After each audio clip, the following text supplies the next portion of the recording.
Hello, and welcome to Regrets I've Had a Few. I'm Paul Hunter, Artistic Director of Told by an Idiot, and this is a podcast where I talk to friends and colleagues delving into what made them the person they are today. Hello, and welcome. My guest this month is one of Britain's most charismatic performers. Her work crosses genres and takes inspiration from theatre, performance, art, comedy and dance. Her award-winning debut show, Triple Threat, established her as one of the UK's most standout new voices in experimental performance. And alongside her own creations, she's now recognised for work she's making and creating with other people, including playing the part of Kathy in Emma Rice's National Theatre production of Wuthering Heights and Titus Andronicus at the Globe Theatre. It is also my great pleasure to say that I'm currently rehearsing with her at the RSC in Charlie Josephine's wonderful new play, Cowboys, and I haven't spoken to her for about 7.5 minutes. So welcome, Lucy McCormick. Yeah. Thank you so much, Lucy. I was very excited that you were going to be in the cast when I saw your name on that list of performers. And we might touch a little bit on what we're trying to do at the moment in the kind of strange world of Stratford-upon-Avon. But no, it's brilliant. It's brilliant to have you with us. And as well as touching, as I said, on lots of your work, I'd like to start by taking you back to the beginning, if I may. I think you said that you moved around as a child. Is that right? When you were younger, you were living in different places, or? Yeah, I was born in Newcastle, and then we moved to Aberdeen for a bit, and then we moved to Derbyshire, where I kind of consider myself from, but I mostly had sort of like my teenage years there. But we did a couple of moves there. So I ended up going to like 5 different schools. Wow. Okay. This might be interesting then, because I often ask this of my guests, is can you remember a very early kind of theatre experience, whether that was you performing in a school play or seeing something? Did your parents take you to the theatre, or was it a family thing that happened, or not really? I remember that my mum said she took us to Matilda, which obviously is quite a famous West End show now, but obviously not that. Some of it probably would have been in Newcastle. I remember her saying that when there's a child that gets picked up by their pigtails, and I just screamed and we had to leave because I absolutely refused to watch it. But I don't really remember that. But yes, we did a trip to London. Yep. And we'd already done a trip to London. My mum had taken me to see Cats. Okay. I think we must have done another one a couple of years later, and she said, I'll take you to a musical, what you want to see? And I just said, I want to see Cats again.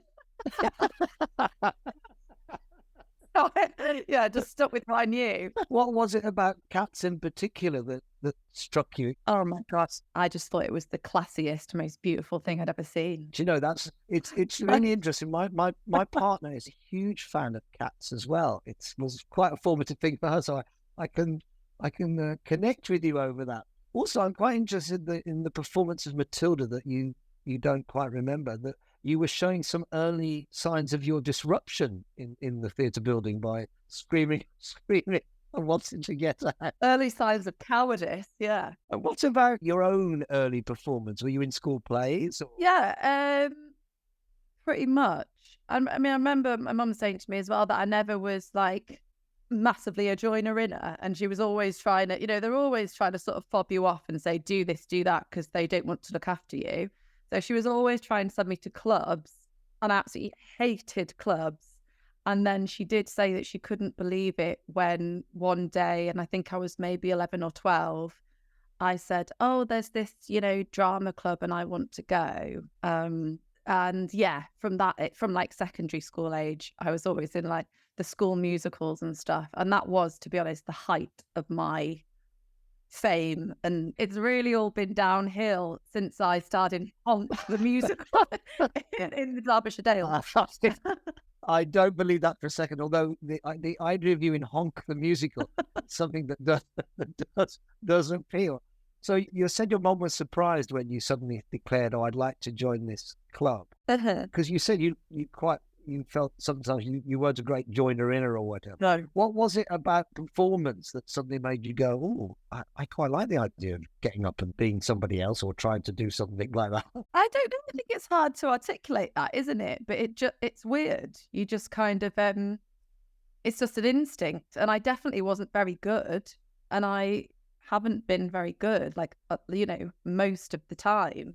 And like, it's not like I was like, oh, you have this, but I just really wanted to do it. And eventually I went to Derby Youth Theatre. Ah, And, yes, the great Pete Meakin used to run Derby Youth Theatre. And I don't know, I just really wanted to do it, but I really don't think I was particularly good, but I don't know. I wanted to be good. And I think it's cheesy, isn't it? It's like, I wanted to like sing songs and do all dance routines and, But also, I mean, obviously, certainly seeing you dance in rehearsal and hearing you sing in rehearsals, you strike me as being very, very good at both of those disciplines. Well, I have to say, but so did you do drama at school then as a teenager? Was it something that you did as a lesson or not really? yeah, we did drama at school. Okay, and so you're doing that. You joined Derby Youth Theatre, so that's obviously something you're really into. At what point did you kind of go, I want to pursue this. I want to give this a go. I'm thinking about this more seriously. Basically from then, from like 11, I was like, right, that's it. Wow, really? Yeah. I was like, I'm going to be an actor. That's it. That's very determined. Yeah. Yeah. Because it's quite fun, isn't it? It's not like a real job. My mum was constantly asking me if I wanted to do teacher training until about 2 years ago when she finally started.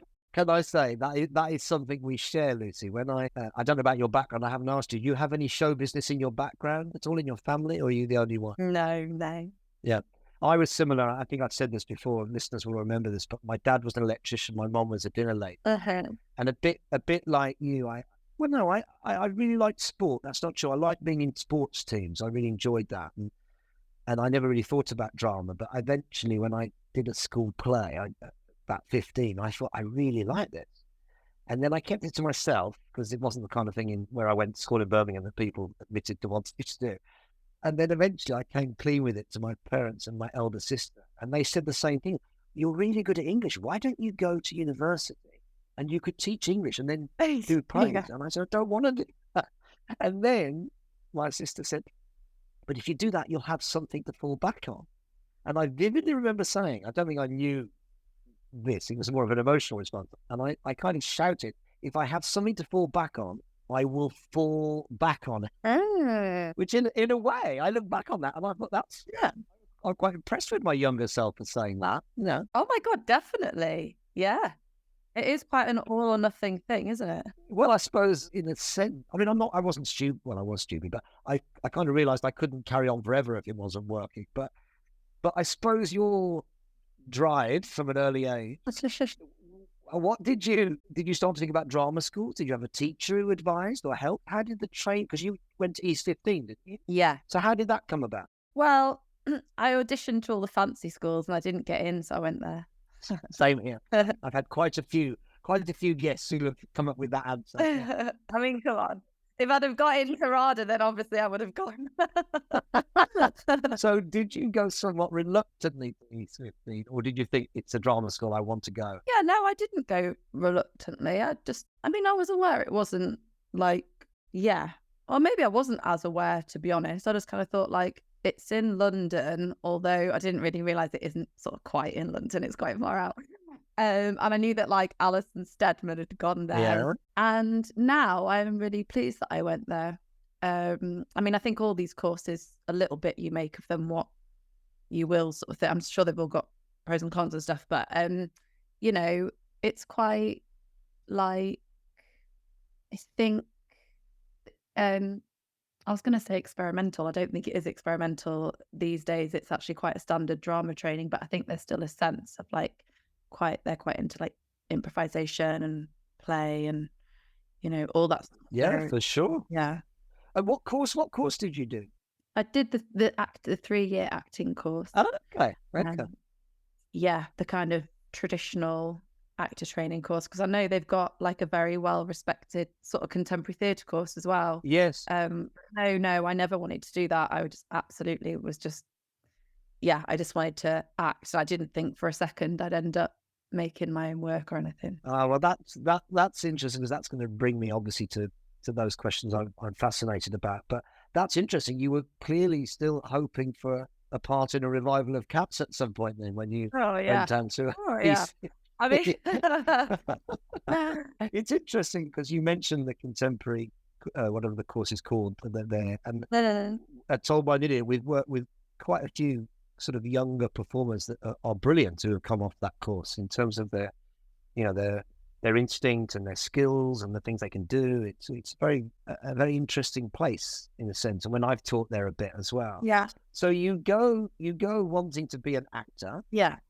So how does the journey into suddenly going, I want to make my own work? How does that happen? Well, I started like in an extracurricular way, just playing around with some ideas and stuff with two other people. And we formed a company, and this was all like, outside of my drama school training. And I still definitely wanted to like get the agent and get all the acting jobs and stuff. But we made this show and we started doing it in like fringe theatres, like pub theatres, really. Yeah. And I don't know, eventually it must have gained a bit of, interest, especially on the more experimental scene. And we got into a festival called Spill Festival. You probably know it. Yes. I'm not sure if it's still going, Spill. It might be. Did Spill happen in Birmingham? No. Spill used to happen in London, and then it was between London and Ipswich. It might still be going. And they did a kind of, at the time anyway, a programme of kind of emerging work. And they would invite a lot of international programmers and stuff. So our first show got into that. And then we got quite a few international gigs from that and did a lot of kind of touring around Europe stuff. And what was the show called? The show was called External. You were still training at the time, or you'd left East 15 by the time of this? I think I just left. Yeah, we were kind of playing around with the idea of it. And then the year that I left, I think, all that really took off. And I mean, this will bring me, closer to your process, I suppose, as you've got on making your work. That show, first show that you made with two of us, you say? Two of us? Yeah. How did you create that? Was that through improvising? Was it a script? Was it a combination of things? How did you? No, not a script. It was improvisation, devising really, but like very long form improvisation, which is quite different to my process now. But it would be because it was more of a company, and we would spend just hours just exploring ideas and devising and trying stuff out and filming all the improvisations and going through it and picking bits that we liked, bits we didn't like, and I suppose making a little bit of a script out of that. Whereas my process now is quite different to that, and obviously I kind of make work under my own name now, and sometimes I work with other people, but it's not quite such I don't really do a lot of improvisation. I mean, I don't know if I'm jumping the gun now, but no, this is interesting. Carry on. Yeah. Well, my work now, what it feels to me now is that having the idea is the really important thing. Obviously, we do chat about it in the room. Yeah. Or I'll talk to my outside eye, Ursula, and discuss things with her. But basically, I'm trying to have good ideas, and then I do them. I know that doesn't sound very in-depth. But I'm just trying to be really honest with you. No, that's brilliant. That's really, really cool way of describing what you're trying to do. That's brilliant. Yeah. And I feel like I've tried to talk about, my work before, and I've tried to come up with like a kind of in-depth, intelligent way of like saying that. But how it feels to me is that a lot of the work is done like inside my head and like trying to think about, and what that's about is trying to find the right holding form for something, or basically the right sort of pun quite often is like, what is the joke? And then it's about doing it. And obviously there is that you have to do a bit of work finding out how to put that together. But I do a lot of my work is like sitting on the tube, listening to music, or, you know, randomly thinking about stuff when I'm walking around. It's much less about going, I need 4 weeks rehearsal space to improvise around the theme of XYZ. It really isn't that. Well, it is interesting hearing you, and very entertainingly hear you talk about your process. And obviously we share a friendship with Ursula, brilliant Ursula Martinez, who was my outside eye on an Idiot show last year, and she's fantastic. But where I feel a connection, I'm sure our work is very different in many ways, but where I feel a connection is people often think we have a very particular style of how we do something. And I often hear myself, I don't know, talking to students, whatever, and saying so much of what we do arrives by mistake or by accident or by chance. That's not to say we don't plan things, but I think some of our best ideas come when we're responding or we're open and responsive to what is happening, you sort of mean, rather than going, this is all very considered and then we know this will happen and then that will happen. And it's interesting when I've been reading, obviously, a lot about your work as well in preparation to chat to you as well. And it's interesting when you say, you talk so simply about it. And then I just want to read something back to you, if you don't mind. It's not from a review or anything. Oh, God. No, it's not from I won't like that. I know you won't, but I'm just interested in, this is what someone else might say. The way she plays with power and authenticity is part of what makes her so addictive.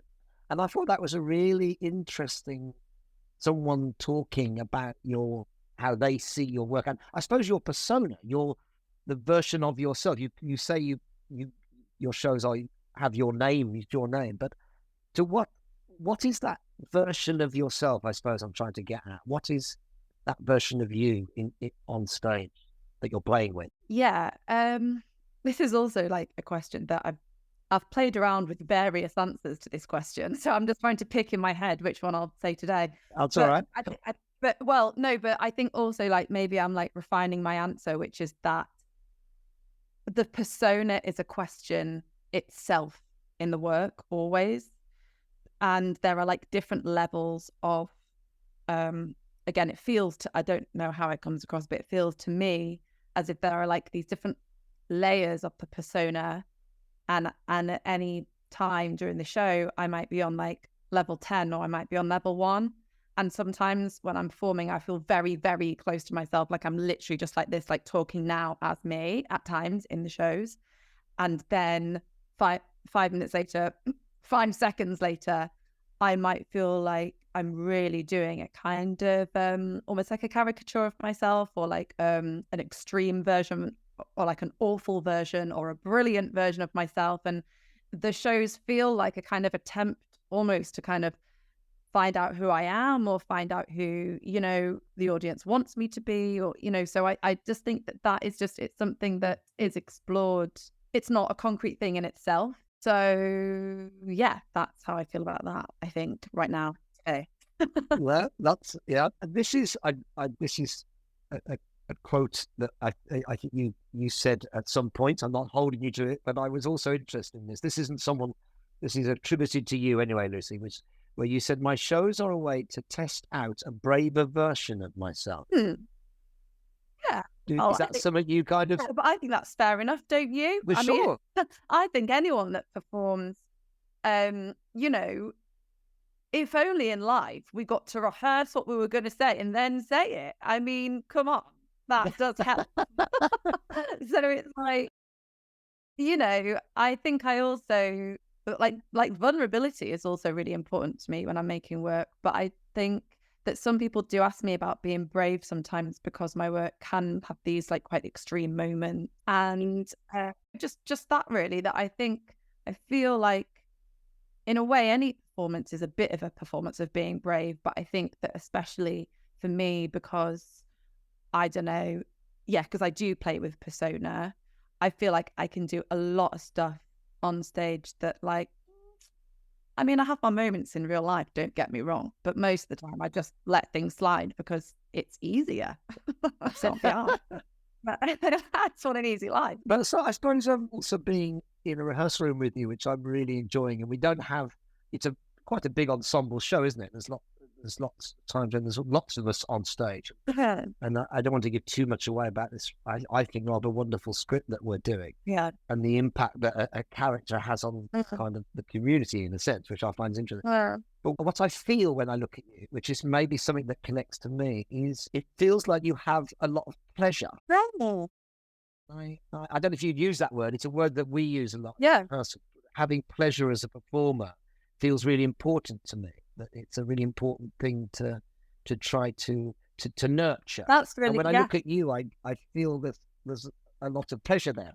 That's maybe my interpretation of. Well, I really like that, and it's not a word that I usually use, but I probably will now because I think that's a good word.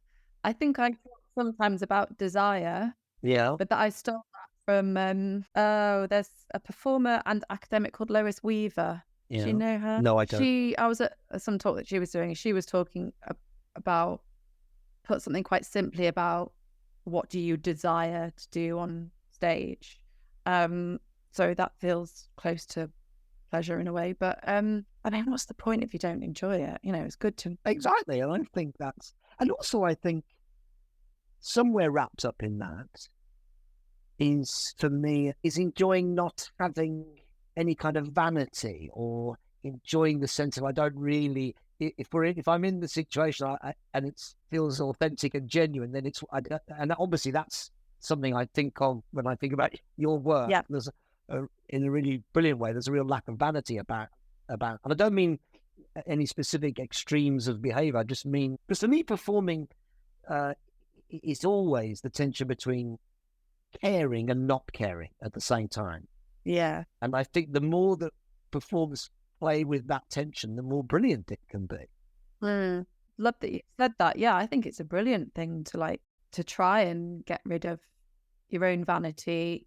Well, obviously any time, but when you're performing, I mean, I definitely can't do it outside of performing, but no, but our jobs is actually about being looked at. Yeah. So, you know,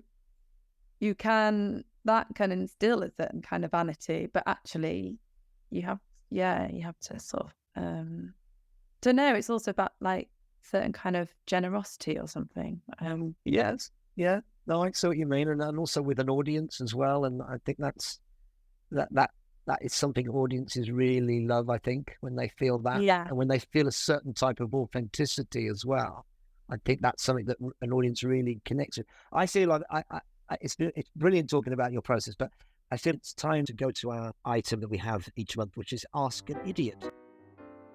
Hello, my name is Anna, and my question is, which one of the shows that you've written means the most to you and why? Well, that's like choosing a child, isn't it? You don't have to choose a child. I mean, yeah. I think the obvious answer to that is my first show. Yeah. Triple Threat, because there's nothing like first show. You know what I mean? And I think your first show can be almost like a sort of mission statement, or it's like you really like, and when you don't have anything to go off and nobody knows who you are, like you just feel like you have to pour everything into it. And there's a freedom in that as well, isn't there? Because people they don't know what to expect. They don't know who you are. Yeah. I remember this with our first show. Yeah. The thrill of actually for me, the thrill of it actually being able to do it was enough. Just getting it to Edinburgh. Do you know what I mean? Being allowed on the stage. Exactly. Well, I think for us, the key, I remember saying this to Hayley, who I also know you've performed with, so more links there. But I remember Hayley and I saying, in a way, of course, we want this to be successful, on the verge of exploding, all those years ago. But I remember also thinking, but whatever happens, no one's ever done this. No. We haven't taken a play off a shelf. It's not a version of a Shakespeare. We have made this up and have put it on. And that first time of doing it, I can really relate to what you say. That first time of going, I did this, or we did it. But then, like, I think it's also really exciting to then, like, develop where your thinking is at and what you want to make next. And, like, I actually think my other shows are probably better than that show. but it just had there was a very special moment with that show. Weirdly, I'm about to do that again for the first time in a few years. Wow. Just randomly. So that'll be really interesting to like revisit the first one. Yeah. And where will you do that? When will that be? Well, the tickets just went on sale today. It's sold out actually, but That's it. on the but I don't know. Maybe there'll be some more or something. I'm not sure, but it's on the 8th of November. Oh, it's in a tiny little venue as well. In London as part of this festival called Croydonite. But yeah, it'll just be interesting to revisit it. Yeah, I don't know if that means the most to me, that show. It's the real moment that when you have this moment to like prove yourself or say something for yourself, and nobody gives a shit. Yeah. Whereas, and when I made my second show, I did feel, this massive pressure of like, basically I didn't really believe that I thought that it was like a fluke. Like I thought it was like, oh, I made that and it went really well, but it was almost like a mistake. So the second one was well, they were all hard to make, but does that become a recurring pattern that each time you go back to the rehearsal room, you feel I can't do it again? It was a fluke last time. Well, at the risk of sounding something overly confident, no, it hasn't. I actually feel pretty confident now and I think it's because with the kind of work that I make, which, I mean, you mentioned it's kind of inspired by lots of different forms. It's sort of part theatre, part comedy, part performance art, part cabaret. And in like cabaret, for example, you have really clear tropes. It's not as if you go to see like a cabaret person or an artist or something and think like, oh, what are they going to do this time? Like you have a sense.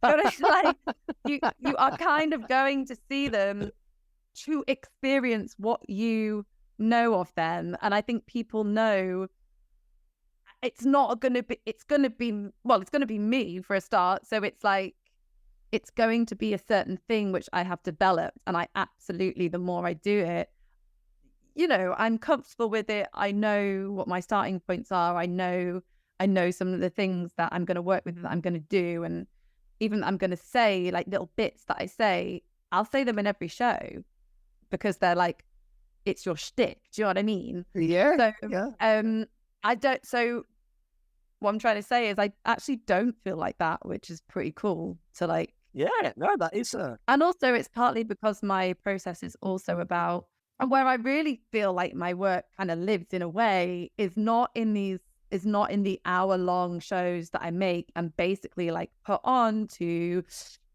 create further visibility and get money and create opportunities for myself. But I do a lot of like bits and pieces, 10 minutes here, 10 minutes there. And that might be more on the cabaret side or more in a comedy or a performance like environment, but it's testing stuff out.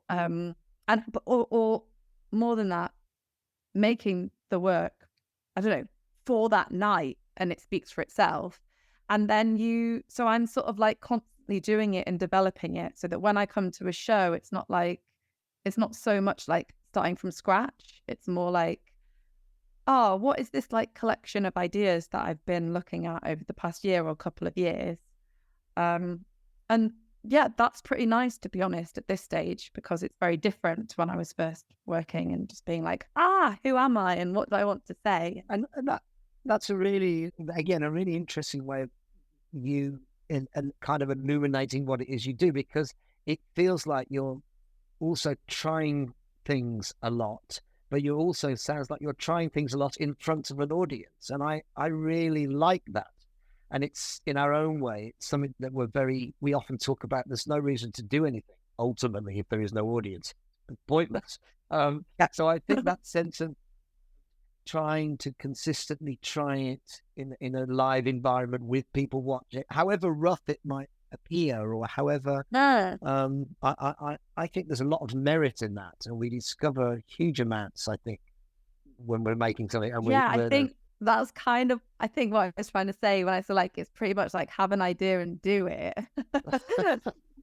I feel we brilliantly full circle, but I do have a couple of questions which maybe touch on the title of our podcast, Regrets. Do you have any regret that you haven't been able to go down and be in something like Cats, a big musical like that? Was that something you would still like to do, or is that now confined to your childhood dreams? Well, you never know who's listening as well, Lucy. You never know. So, well, actually, I have just had an audition for a West End musical. Can you speak about it, or is it under wraps? No, but it was just an audition. I mean, I think I almost definitely didn't get it, but well, I don't really. Musicals are not like my. That's not. It's not. I'm open to it, but it's not what I'm looking at. If you see what I mean. Yeah. But I mean, I love acting, and that's been something that, like when I was doing a lot of making shows and stuff, I think I did fall out of love with acting for a bit, because it's easy to fall out of love with acting, or at least it's easy to fall out of love with the industry, because, well, especially when nobody wants to give you a job. But then I kind of like, I don't know, found it again. And I think like a lot of my friends that work more in performance art probably think acting is like really uncool, and that's fine, because it kind of is. But I love it. I think it's magical, and I love, the process of it. So what am I trying to say? Like, in a way, I do have regrets about. I mean, I really would like to do more acting and keep getting these big fancy acting jobs, but you just don't. That's not really my call, is it? And that's what's so true. No. However, I do think, I mentioned Emma. We've both worked with Emma, and now this show and Titus Andronicus. It sounds like you're doing some really interesting performative work outside of your own work. I wonder, people often ask me, how do I balance running a company and then, being an actor, like a gun for hire, pardon the pun, with our cowboy show. I'd like to know the answer to that. Oh, okay. I was going to ask you that question. How do you do? Okay, I'll answer first, and then you say how you find that. Okay. I think I balance it partly because we have a brilliant small team at Told by an Idiot. Told by an Idiot is not just me. Yeah. There are 3 brilliant producers that work with me to make the work, to have the ideas, to do all of those things. And I think I'm very lucky that in some ways that gives me more freedom. I think I'm certainly not brilliant at it. If you asked my family, they'd say I was terrible at it. But I think I've got better over the years at using my time.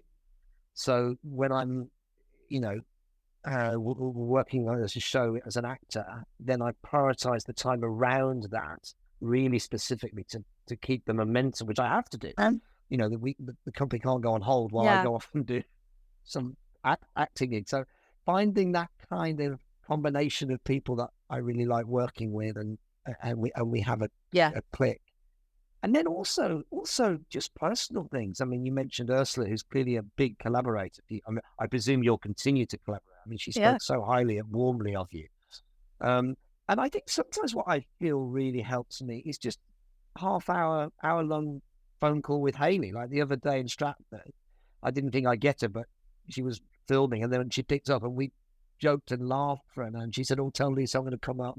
And I think I'm not necessarily talking about work, but touching base with someone who knows me so well, who goes right back to the beginning when we were kids, really trying to put a show on. Oh, I find that brilliant. I find that very refreshing. What about you? How do you? Because you're balancing it as well. You say you've got your show coming back. You're going to be. How can you do it on the 8th? Is that one of our nights off or something? Yeah. So how do you? I've just booked in like so much stuff on all my days off. Oh God, I'm definitely gonna regret it. Well, there you go. That's the same thing. Your time. It's not like you put the whole of that on hold, do you? While you come and do an act in a play. No. You want to invest in it, and it is like you say. I suppose it is just a balancing act. But I don't feel. I mean, I don't know if you do either, but you seem quite sorted with it. But I just feel more like, how am I supposed to do this? And it's stressful. It basically just feels quite stressful. I know what you mean. I think it can. I'm not saying it can't be. I think one thing that I really, really try to say to myself is that when I turn up in that RSC rehearsal room, I don't carry and shouldn't carry enormous responsibility. My responsibility as a performer is to turn up on time, to be open, and to know my lines, because there's some script. And sometimes I think that's overrated. When I direct, I feel more responsibility, obviously, because I'm having to initiate ideas or set up things in the room and to allow them. But as a performer, I don't think we should be responsible. We just shouldn't carry great responsibility. I think So sometimes I have to tell myself that is not to, and also to, when I step in that room, to go, I'm not thinking about whatever it is I've just been on the phone about, or whatever that gig is that we're trying to do. I really hope that you continue to do lots of other acting work, and I hope I get to do more with you, but I hope we all get to see more of you. I think you're a great actor, and I also think one thing feeds the other. I think it's really absolutely, has to. They're not separate things. It's still performance. It's still you in front of an audience. I mean, I totally agree that they inform each other and can like teach you things about. Like, let's face it, plays are pretty experimental, like more than some stuff that we see as experimental, like standing on a stage and pretending to be someone else and pretending not to see anyone else in the room, i.e. the audience. I'm sorry, but that's really weird. That's like the most weird. I totally agree. And some forms of theatre, I remember a brilliant designer, Julian Crouch, who was part of Improbable. I remember meeting him he was directing Cinderella, improvised pantomime at the Lyric. And he said to me, I thought it was really interesting, he said, if pantomime didn't exist at all, and someone today invented pantomime, it would be on somewhere like the ICA. It would be a really experimental form. Whereas we all sit there and we sing songs and we throw sweets at the audience. And I thought he's actually right. It's really so true. Quite so good. Wild, as a form. Lucy, we could chat forever, but we will carry on chatting. It's been so lovely, and it's been so great to talk about. It doesn't always happen, but you've been so generous talking about your process and sharing really honestly about how you make things, because you're people who know your work or don't know your work, and as a result come to it. We're going to finish off before we do what we need to do. I always finish by asking my guests 7 rapid questions, and you just respond with the first thing that comes into your head. You've got a choice, so don't worry, it's not complicated. Joan of Arc or Emily Pankhurst? Joan of Arc. Joan of Arc. Watching or performing? Performing. I knew you would say that. Watching. This might be my next question. I think I'm meaning this question is to do with what you'd like to use in a show or in some shape or form. Coleslaw or hummus? Well, coleslaw, because I've already done hummus. I will survive, or I am what I am? I will survive. Canal boat or top of a tower block? Top of a tower block. The Exorcist or Frankenstein?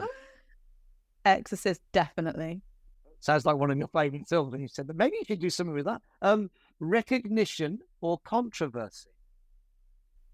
Recognition. Lucy, it's been really lovely. Thank you so much. You've been a brilliant guest. Oh, thank you. Thanks, Paul.